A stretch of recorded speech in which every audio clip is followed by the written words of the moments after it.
Hey, I'm Coach Jessa. Welcome to my channel. If we've never met, it's very nice to meet you. I am a certified nutritionist and a certified personal trainer. And today I want to share 5 tips for MyFitnessPal.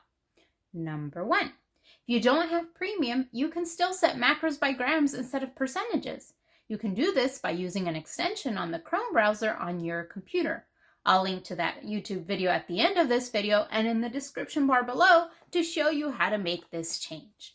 Number 2, use the barcode scanner. If the product is packaged and comes with a barcode, like this one, you can scan it and pull up the nutritional information. It's such a time saver. Just make sure you double check the macros with the packaging to make sure that they match the calories too.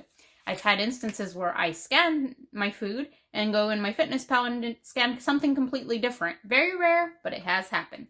Number 3, see how many calories and macros you have left by flipping your phone into horizontal view. You can view the calories and macros by meal and how many you've eaten and have left at the end of the day if you scroll down to the bottom. Number 4, calories may not match macros. Do you ever find yourself with leftover calories when you already met or went over your macros? That happens for a few reasons. The first is that it may be user entry error. Many entries are submitted by users and may have the wrong information.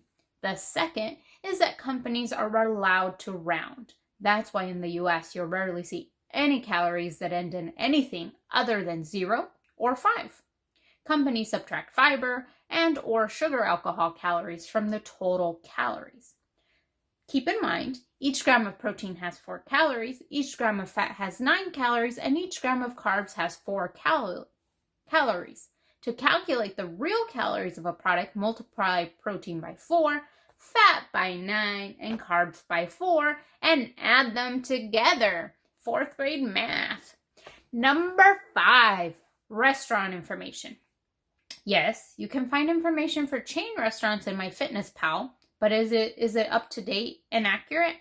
To make sure, check the restaurant's nutritional information on their website and don't forget to track 20% more than listed to account for differences in cooking methods and portion sizes. Well, that's it for today. Thank you so much for joining me today and listening. I have a few more MyFitnessPal tips and tricks to share with you, so hit subscribe in the bar below if you want to hear about that and get a notification when I upload it. And if you have any MyFitnessPal tips or tricks to share with me, post them down in the comments. I may even feature it in my next video.